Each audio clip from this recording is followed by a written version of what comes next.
ҳаромағз яке аз қисмати асосии мағзи сар ба ҳисоб рафта, ҳамчун сохтори сегменталӣ дар қисми пушт ва ковокии сутунмуҳра ҷойгир шудааст. Он робитаи байни майна ва периферияро таъмин месозад. Дарозии сутунмуҳра дар одами калонсол тақрибан 43 то 45 сантиметр, паҳноияш аз 12 то 13 миллиметр буда, вазнаш 30 то 35 граммро ташкил медиҳад. ҳаромағз аз се қабати берунӣ сахт, нарм ва тори анкабудмонанд ки дар зери қабати ғафз ҷойгир буда асоси мағзро ташкил медиҳад иборат аст. дар сатҳи пеш ва ақиби ҳаромағз ду ҷӯяки дароз мавҷуданд ки онро ба тарафи рост ва чап тақсим мекунанд. буриши кундаланги ҳаромағз аз ду модда иборат аст.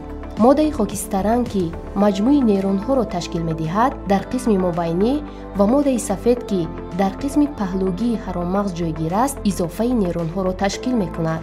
ҳаромағз аз пайдоиш то ҳол таркиби сегменталии худро тағйир надодааст ва аз 31 ҷуфт сегмент ки аз решачаҳои пеш ва ақиб мебароянд ва торҳои асабҳои омехтаро ҳосил мекунанд иборат аст. дар решачаҳои ақиби он нейронҳои ҳиссиёт ва дар решачаҳои пеш нейронҳои ҳаракат ҷойгиранд. дар поёни ҳаромағз ба нуқтаи консулшакл ки бастаи решаҳои камари поён, асаби сакралӣ ва коксигиалӣ яъне риштаи терминалии сутунмуҳра ки диаметраш ба 1 миллиметр баробар аст ҷойгиранд. риштаи терминалӣ ба истиснои қисмҳои болои ҳаромағз ки дар он унсурҳои бофтаи асаб мавҷуданд ташаккули бофтаи пайвасткунанда мебошанд. ба риштаи охири сутунмуҳра рагҳо ва рагҳои пеши сутунмуҳра инчунин 1 ё 2 решаи асабҳои коксигиалӣ ҳамроҳ мешаванд. асосан ҳаромағз дар канали сутунмуҳра ҷойгир аст. ҳаромағз дар қисмати боло асосан дар ҷои пайвастшавии косахонаи сар ба сутунмуҳра ба мағзи дарозрӯя пайваст мешавад.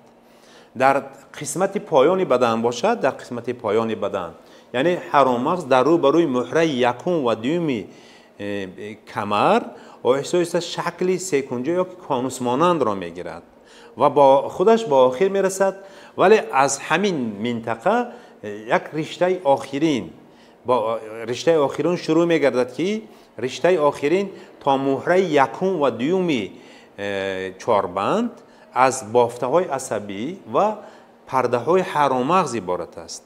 یعنی از بافته‌های عصبی عبارت است. از وی پایان‌تر این رشته آخرین تنها از بافته عصبی از بافته پیوست کننده عبارت میباشد. وقتی که ما ҳаромағз رو از بیرون از نظر میگذرانیم ما در درازی ҳаромағз دو غوثی را میبینیم. دو غوثی را دیده میتوانیم که یعنی غوثی یکم اصلا غوثی در قسمت گردن جایگیر میباشد. اینا غوثی گردنی مینامند زیرا از این قسمت غوثی گردنی قسمت چنبر دست و خود دستان با عصب‌ها تامین کرده میشود. غوثی دیگر رو ما در قسمت پایان میبینیم که این را غوثی کمری مینامند که اساساً از این قسمت تمامی چنبر پای و قسمت آزاد پای ها با عصب ها تامین کرده می شود.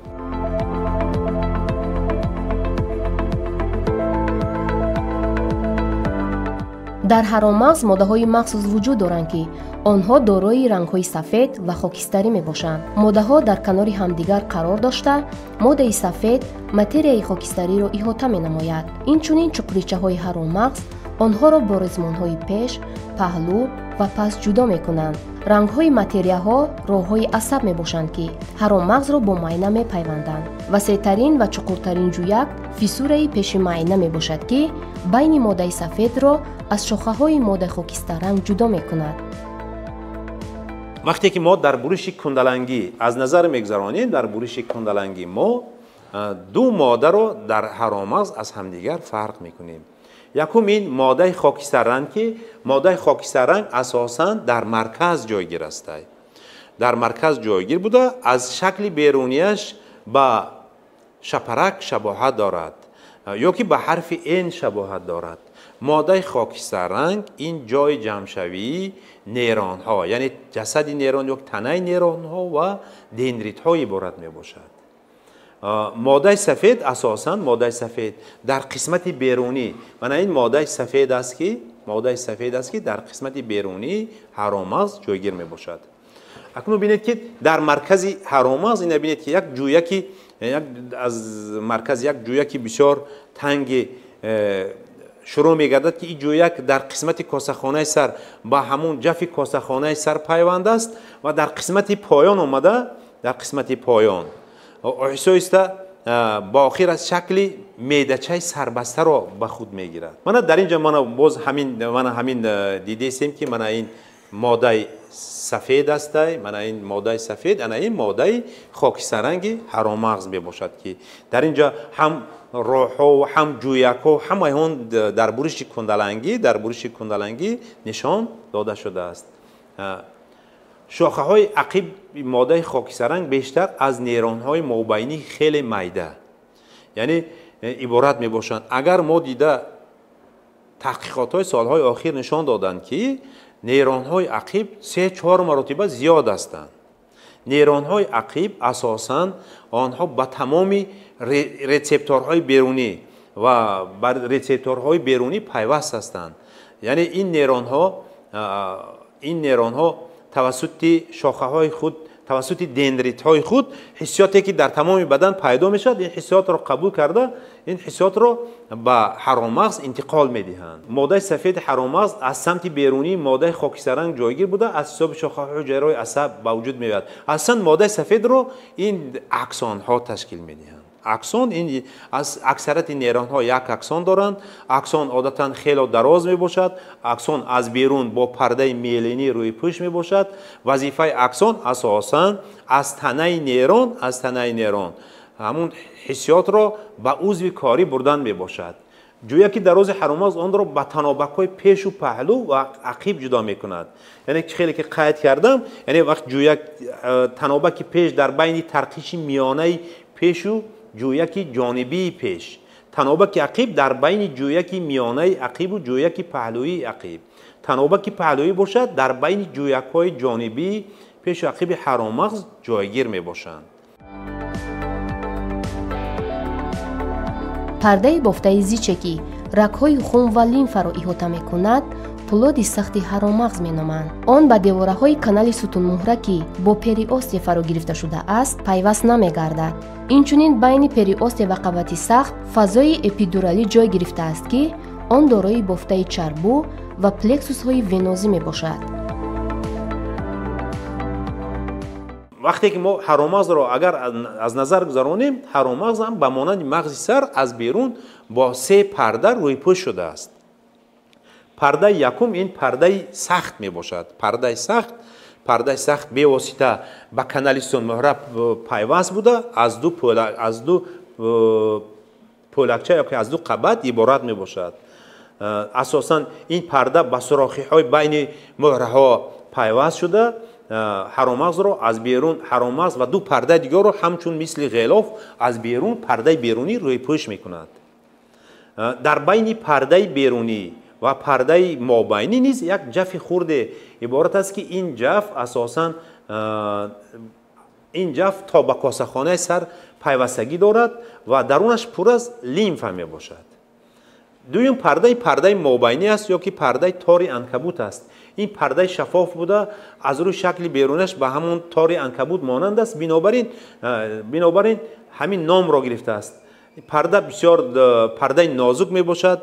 این پرده به واسطه با پرده سخت و یک قسمت دیگرش با پرده نرم پیوستگی دارد.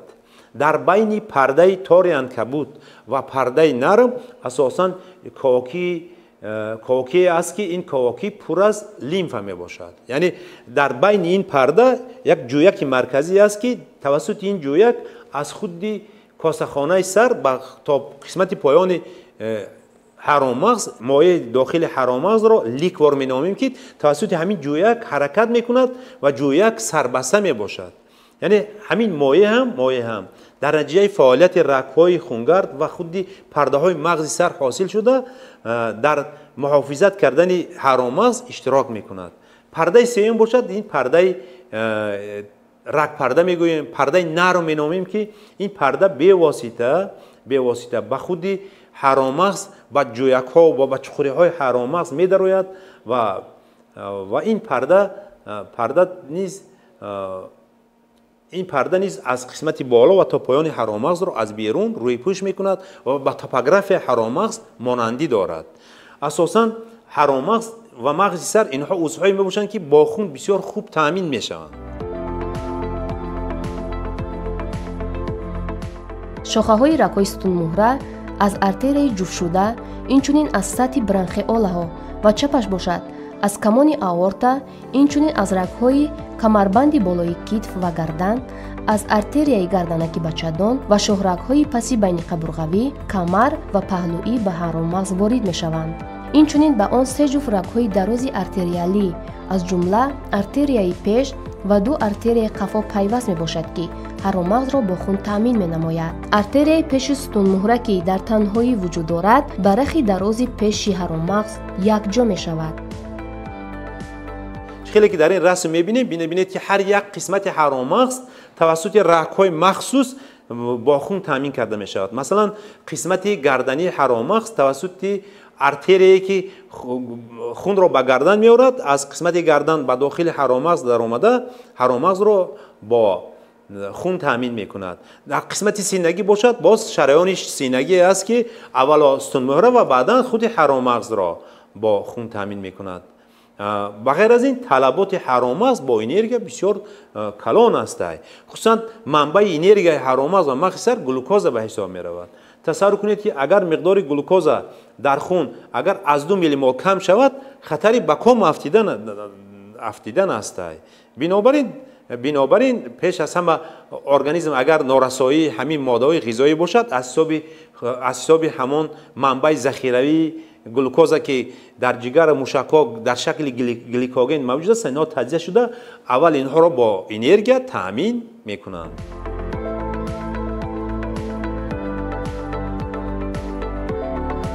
رگ‌های حرامغز که قد دیواره‌های حرامغز انکشاف یافته‌اند، با شاخه‌های سرشمار با هم پیوست گردیده در روی مایع شبکه‌ای رگ‌ها را تشکیل می‌دهند. شاخه‌ها از این شبکه جدا شده در یکجایگی با پوستی نرم به ماده مایع وارد می‌شوند.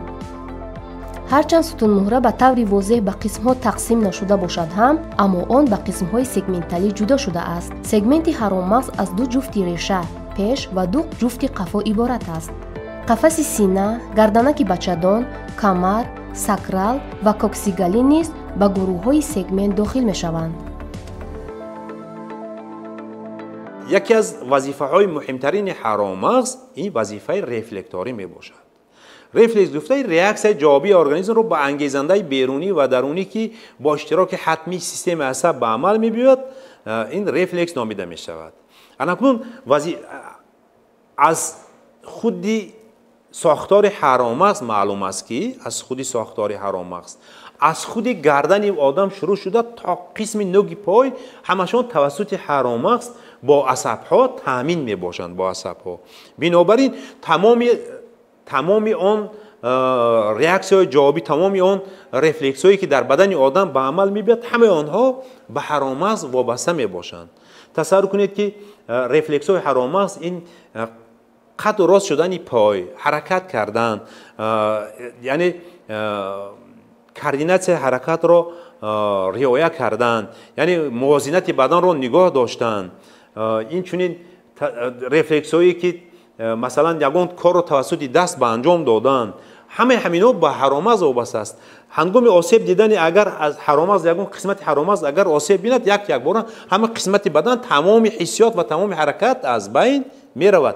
بغیر از این ببینید که یک از وظیفه های مهمترین حرامغز این با غذا تامین کردن بافته ها هستند. خصوصا آن آدمانی که حرامغزشون آسیب می بینند، اگر بعد 2 روز 3 روز در بدن آنها هر یک زخم پیدا شده است که مثلا آدمی که اگر حرامغزش معتدل باشد و بیماری وزن باشد، برای خارش‌ها پیدا شدن 3 ماه 4 ماه 5 ماه ضرورت می شود، بعدا ممکن که همین زخم‌ها یا که پارالیژی که میگن در طب همینا پیدا میشن.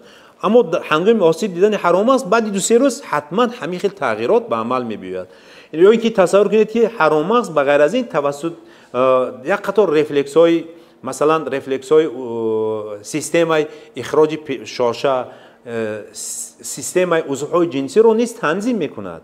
بغیر از این حرامغز نشینی در تنظیم فعالیت عضوهای داخلی که مثلا بعضی عضو هستن که توسط عصب‌های سیمپاتیکی و پاراسیمپاتیکی که قسمت زیادش توسط حرامغز نیست کار آنها اداره کرده می شود. یعنی این رو گفتنی هستم که یعنی فعالیت رفلکتوری حرامغز به همین ها به واسطه علاقمند می باشد. حرامغز دارای دو وظیفه اساسی رفلکتوری و ناقلی می باشد. وظیفه رفلکتوری حرامغز تامین کننده همه گونه حرکت های بدن می باشد. از حرامغز کمانکی رفلکتوری می گذرد که کششخوری موشک های بدن را تامین می نماید. یکی از رفلکس های حرکت رفلکسی زانو می باشد که هنگامی با بلقچه نورولوژی به زیر عینک زانو زدن رستشوی ساق پای را مشاهده نمودن ممکن است. حرامغز در یک جایگی با مغز سر کار عضوهای داخلی دل، معده، عضوهای تناسلی، مثانه و غیره را تنظیم می کند. وظیفه اساسی ماده سفید حرامغز را ایمپولس ها تامین می نماید. ایمپولس های اساسی که از ریسپتورها به حرامغز وارد می گردند توسط راه های بالا رونده به مغز سر می گذرند. بعدا آنها از مغز سر با راه های پایان رونده به حرامغز وارد شده پس از آن به عضوها روانه می گردند. جمع شاخچه های نیرون های ماده خاکستررنگ حرامغز سه سیستم راه های نقلی را تشکیل می دهند. یعنی گفتن به مورد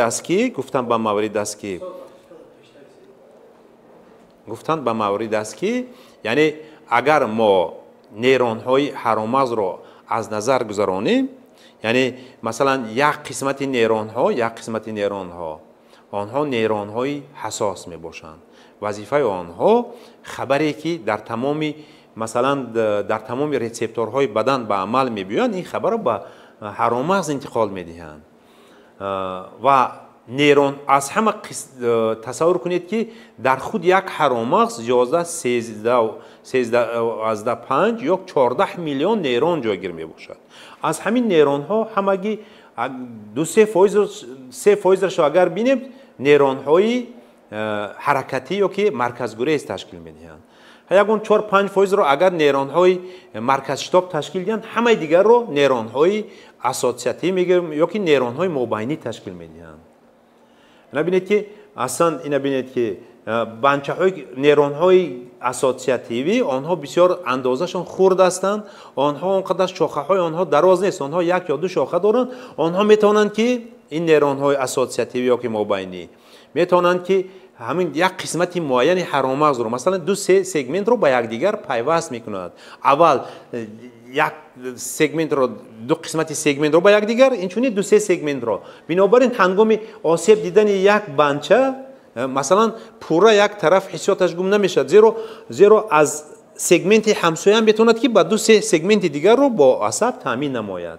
دیوم بنچه های بالا رو یعنی بنچه های بالا رو آن نیرون های رو مینامند که همه اون خبری که تغییرات هایی که مثلا در قسمت بدن در قسمت مثلا دست و پای ها به عمل میان وقتی که آنها به حرامغز انتقال داده شد حرامغز باز این خبر را چکار میکنه توسط راه های بالا رونده به قسمت های گوناگون مغز سر انتقال میدهد. سوم باشد این بنچه های پایان رو یا که حرکت آور هستند که آنها از مرکز های مغز سر به سوی حجره های شاخه پیش حرامغز روانه هستند.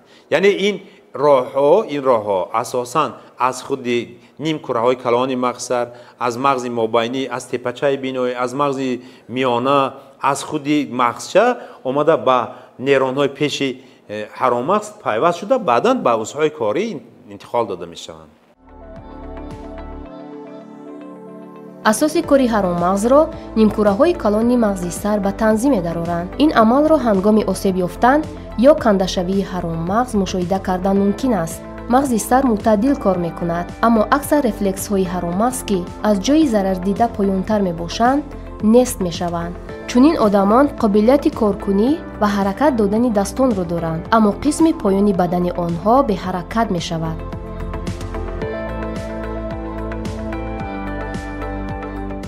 اکنون یک چیز رو قید کردن به مورد است که اساساً در حرامغز در قسمت ریشه‌چه پیش حرامغز نیرون های حرکتی هستند که آنها رو ما موتونیرون مینامیم. мотонейрон меномем.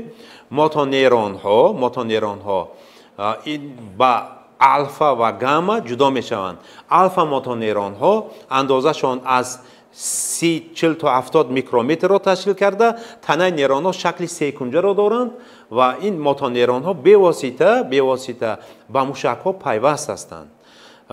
сурати ҳаракати импулс дар мотонейронҳо ино бинед ки аз 70 то 120 метрро дар як сония ташкил медиҳад. амплитудаи ҳаракати импулсҳо бошад аз 80 то 120 миливолтро ташкил медиҳад. асосан мотонейронҳо ба нахҳои экстрафузали мушакӣ пайваст мебошанд. ба ғайр аз ин боз ба ғайр аз ин гамма мотонейронҳо вуҷуд доранд ки асосан гамма мотонейронҳо ба нахҳои мушакие ки нахҳои мушакии сурх ном доранд ба онҳо пайваст мешаванд ки сурати ҳаракати импулс дар ин ҷо ҳамагӣ аз 40 то 70 метрро дар як сония ташкил медиҳад. зарба ва латхӯрии ҳаромағз метавонад сабаби шикастан ва аз ҷо беҷо шудани он гардад. осебҳои сутунмӯҳра, афтидани босуръат, шамолхӯрӣ, зарбаҳои сахт ва захмҳои тир мебошанд. ҳангоми ҷароҳатҳо ва контузия ки як намуди махсуси осеби умумии бадан мебошад, вайроншавӣ ва фишурдани ҳаромағзро ба амал меорад. аз ҷумла ҳангоми беҷошавӣ ё осеб дидани сутунмӯҳра, интиқоли импулсҳои рефлекторӣ ва периферия қатъ мегардад. осебҳои сутунмӯҳра бисёр вақт пӯшида буда, бештар дар натиҷаи латхӯрдан, афтодан ба пушт ва ҳаракатҳои ноқулай ва дар натиҷа шикастани мӯҳраҳои сутунмӯҳра ё аз ҷо баромадани онҳо ба вуҷуд меоянд. аломати асосии клиникии осеби сутунмӯҳра дарде мебошад ки ҳангоми ҳаракат кардан ё ҷунбидан аён мегардад. акнун дар тибби амалӣ ҳаромағзро бо якчанд усулҳо аз ташхис мегзаронанд. яъне дар солҳои аввал, масалан агар дар асри 17 мо нигоҳ кунем, дар асри 17 вақте ки нав илмҳои табиӣ ба як шакли муайян даромада буданд, яъне дар ин давра асосан таҳқиқотҳои анатомӣ бештар, яъне тавассути буридани ягон шохча ва ёки вайрон кардани ҳаромағз онҳо мушоҳида мекарданд ки чӣ гуна тағйирот ба амал меояд. вале баъдтар оҳиста бо пайдо шудани таҷҳизотҳои мукаммал, бо оҳиста усулҳои нави омӯзиши ҳаромағз пайдо шудааст. яъне дар солҳои охир якчанд усулро барои омӯхтани ҳаромағз истифода мебаранд. яке аз усулҳо ин истифодаи рентген мебошад.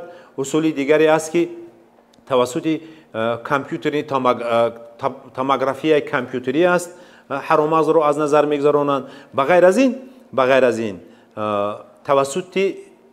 тавассути таҷҳизоти махсусе аст ки хеле ки мо фаъолияти биобарқи мағзи сарро энсефалография мегӯянд, ҳамин хеле дигар ҳамин хел мо ҳамон табиати биобарқии ҳаромағзро тавассути осциллографҳо мо чен мекунем ки ҳамон сурати паҳншавӣ, импулси асабӣ ё ки дигар усулҳоро истифода карда, ё ин ки дар тибби амалӣ солҳои тӯлонӣ барои он ки мо ба ягон илтиҳоби пардаҳои ҳаромағз ва дигар ташхис гузоштан дар қисмати дар рӯбарӯи камар, муҳраҳои камар махсус сурохӣ намуда ҳамон ликвор ё ки моеи ҳаромағзи махсарро гирифта аз ташхис мегзарондем.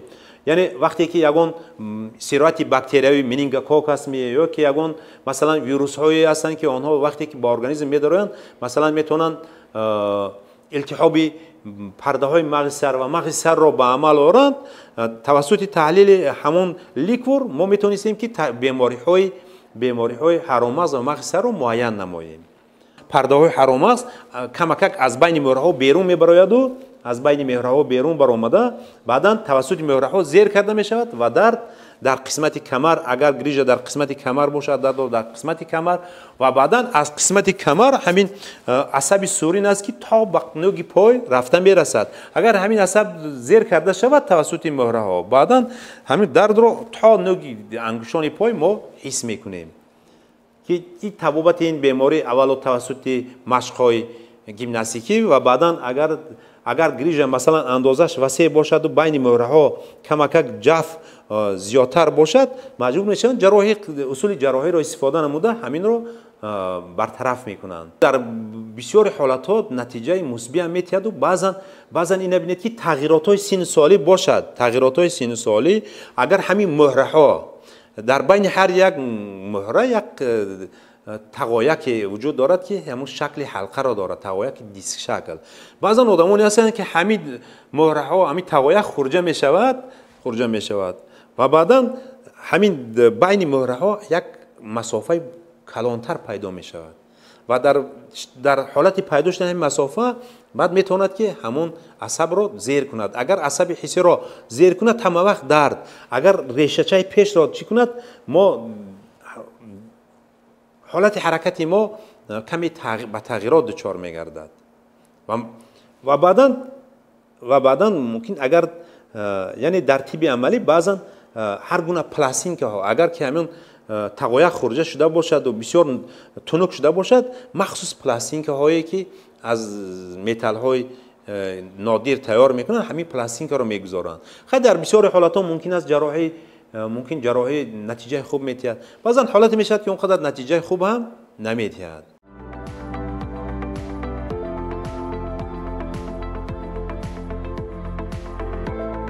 ба бемориҳои сутунмӯҳра, остеохондроз, радикулит, бемории калве, остеохондропатия, остеомиелит, спондилит ва ғайра мансуб мебошанд. Дар сутунмӯҳра омосҳои гуногуни некфарҷом ба мисли остеохондрома, гемангиома падид меоянд. омосҳои саратонии сутунмӯҳра асосан дар натиҷаи реша рондани омосҳои дигар узвҳо ташаккул меёбанд. асоси ҳаракати инсон ва амалҳои ҳамоҳангшудаи дасту пойҳо дар муҳити атроф ба воситаи ҳароммағз ба роҳ монда мешаванд. бинобар ин назорат кардани саломатии ҳама узвҳо боиси саломатии бардавоми шахс мегардад.